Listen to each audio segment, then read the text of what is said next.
Hey, say something. Anything. I know you hear me. My mother-in-law and husband, who seemed completely oblivious to my voice, even though we are in the same living room. Mom, can you hear anything? What? I can't hear anything. The two of them laughed hysterically. I held back tears as I packed my belongings and ran away from my in-law's house. My name is Iris, and I am 34 years old. Lately, I've been recognized for my achievement at work, and even praised by my boss. I'm in a really good mood. But just 2 years ago, I was living in hell. Back then, I was living with my husband, Vincent. I met him at a matchmaking party. We were the same age and could talk and get along just fine. I made a promise to meet again because our conversation flowed more naturally with any other man at the party. It seemed like he hadn't talked to any other woman at the party as much as he did with me. I was nervous about going to those parties at first, but now I'm glad I went. I got to meet someone like you, Iris. When he said that, I couldn't help but blush like a young girl. From then on, we dated for about 6 months, and then he proposed to me. I accepted his proposal. Both Vincent and I were being pressured by our parents about getting married, so we were both positive about it. And then, about 3 months after our wedding... Sorry, Iris. I got really drunk after a party the other day. It seems like my wallet got stolen, and my card was used. My bank account is empty now. I can't afford our living expenses, so I was thinking of relying on my parents' help. Vincent said that to me while kneeling down and begging. I was truly surprised by his confession. Indeed, a few days earlier, when I couldn't reach him after the drinking party, I went to look for him.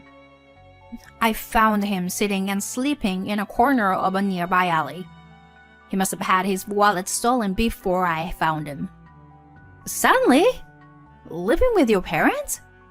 How about I contribute more to our living expenses for a while? When I suggested that, Vincent shook his head. Do you even know how much the mortgage is? There's no way you can afford it. His words struck a chord with me. Perhaps Vincent doesn't know how much I earn, I thought. But before I could correct him about my income, an unbelievable statement came out of his mouth. Besides, I've already talked to my mom about moving in, so you don't have to worry about anything. Huh? You've already talked to her?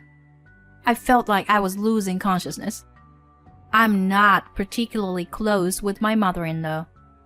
And it all started with her attitude when Vincent first brought me home. When she asked about my alma mater and where my parents work, my mother-in-law let out a big sigh. What? He's chosen such an ordinary woman. My mother-in-law said it loudly as if she wanted me to hear. At that time, my husband was in the kitchen, so he probably didn't hear her voice. I was shocked to hear those words and froze in place. Furthermore, my mother-in-law acted as if she knew everything about me. I'll allow the marriage, but don't drag Vincent down. She said that with a harsh gaze. It seemed like my mother-in-law didn't want to accept me as her son's wife. Living with a mother-in-law like that, my spirit felt heavy. I don't think her personality would change, even if we became a family. A few years before I met Vincent, I heard that my father-in-law couldn't bear living with my mother-in-law, and they got divorced. When I asked my husband about what happened, he just said, "It was probably some stupid fight." He didn't seem to take their divorce too seriously. And shortly after we moved, my anxious feelings were proven right. When Vincent and I arrived at my in-law's house with the movers, my mother-in-law said, "Vincent, welcome, honey. Now, go rest in the living room. I'll get some snacks and tea for you." She welcomed my husband into the living room, as if he were a little child. "Hey, can you do something about this baggage?" My mother-in-law said to me coldly from the entrance.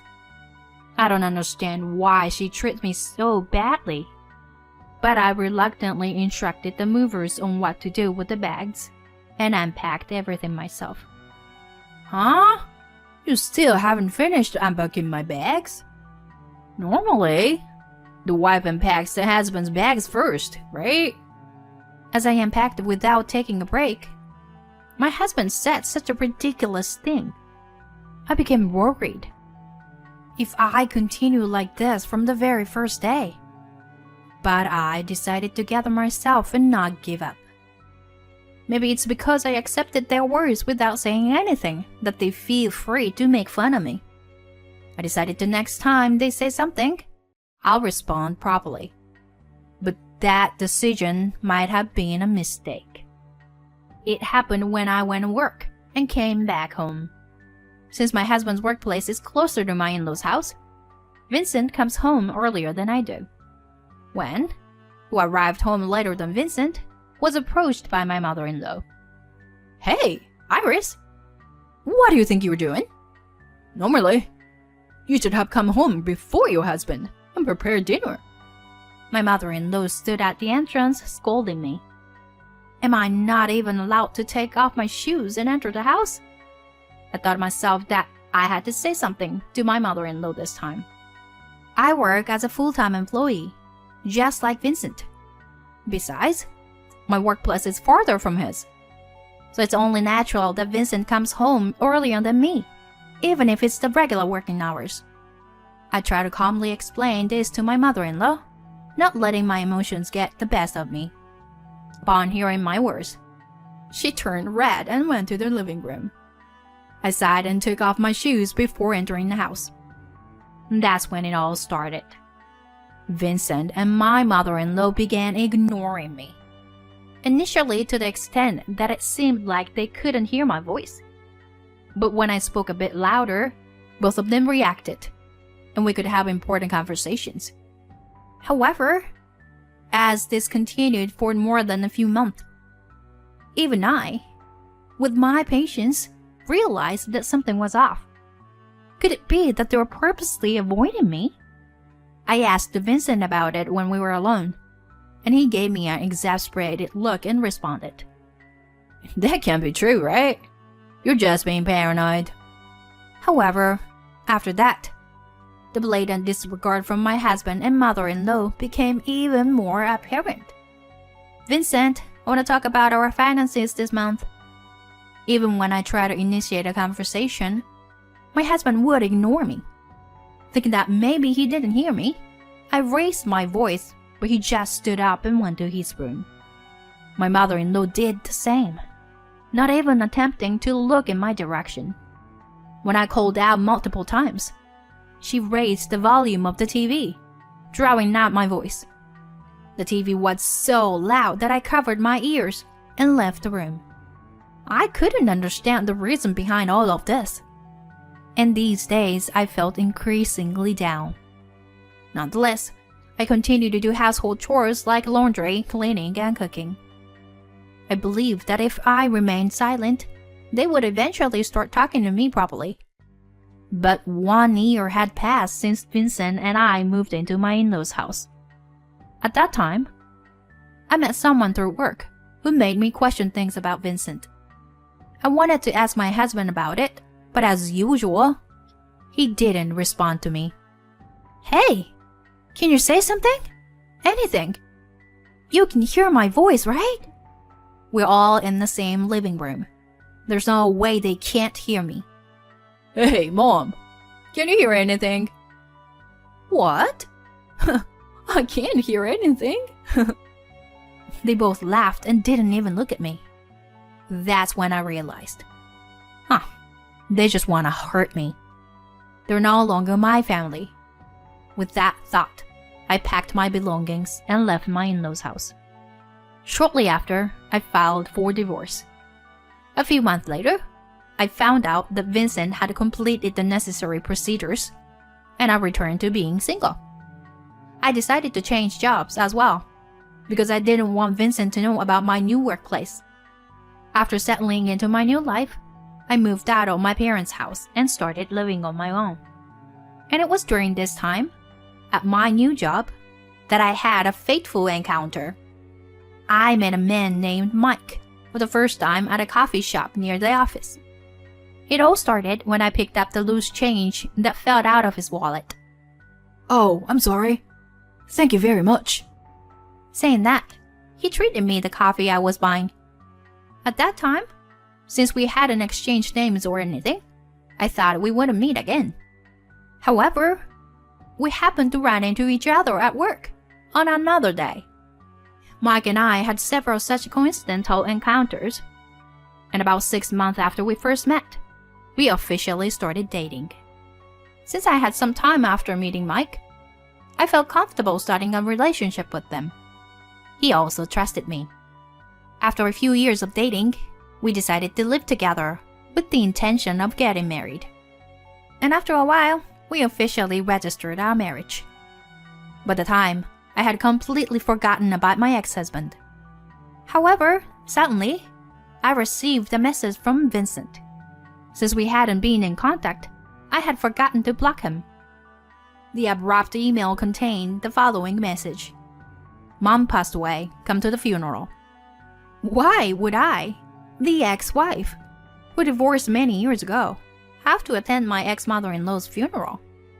I told my current husband Mike about this. Would you at least go to the wake? After all, she was someone you were involved with in your life, and I'll go, as your husband. That's what Mike said. But honestly, I didn't want anything to do with them ever again. However, I didn't want to be seen as someone who ignores other people, similar to how they ignored me by not attending my ex-mother-in-law's funeral. Besides, I had Mike by my side.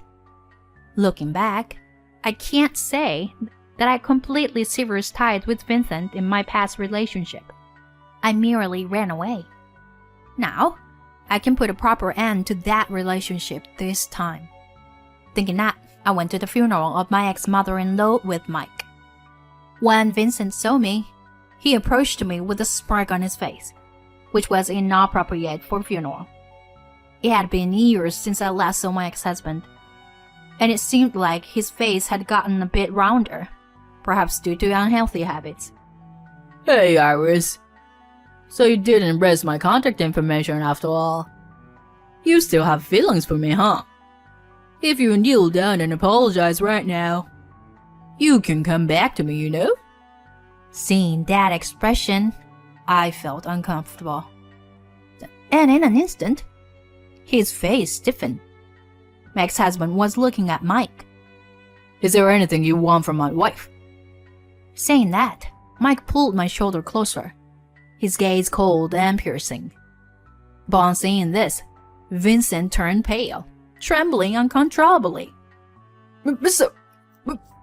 President! Huh? I titled my head in confusion. My ex-husband's face turned pale, as if drained of color. This is... Indeed, Mike is the president of the company I work for. However, I didn't know that Vincent had any involvement with Mike. Mike? What's going on? As I asked my husband, he started to explain. Actually, I didn't tell you anything, but I decided to investigate your ex-husband because I thought something might happen to you. And it turns out, this person was fired from his previous company. Moreover, it was for embezzlement. I widened my eyes in surprise. The truth was, Vincent wanted to move back to his parents' house because he was being demanded money after his embezzlement was exposed. Unaware of that, we started living with his mother. And sometime later, I heard from an acquaintance that Vincent had been fired from the company. I tried to confront him about it, but he and my mother-in-law continued to ignore me. So I thought it was hopeless and ran away from home. So, I was picked up by the company I'm currently working for. Mr. Smith here, the president, is a major business partner of our company. My ex-husband, sweating profusely. Then, Mike, who was next to me, continued. Until now, I've turned a blind eye to what you did to my wife. Well, you and Iris are divorced now, so I try not to bring personal matters into my work. Yes, thank you. So, does that mean our business dealings will continue as it is? He, who had acted superior towards me, was now trembling like a small animal. Then I looked around.